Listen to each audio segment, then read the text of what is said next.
এই জায়গাটাকে বলে নেগুলসারি। এই নেগুলসারিতে কাল 5 দিন ধরে রাস্তা ব্লক হয়ে আছে। কালকে আমরা আসতে পারিনি, আজকে বললো রাস্তা খুলবে, আমরা বেরোলাম, বেরিয়ে আবার আটকে গেছি। এই যে সারি সারি গাড়ি দাঁড়িয়ে আছে দূরে, আমার তো মনে হচ্ছে কয়েক হাজার গাড়ি দাঁড়িয়ে আছে দূর থেকে।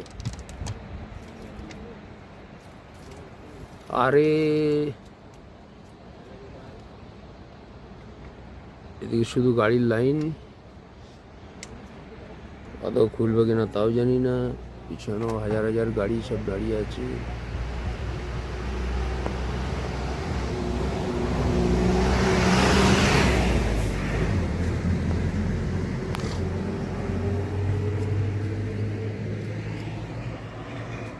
এই পিছনে শুধু গাড়ির লাইন।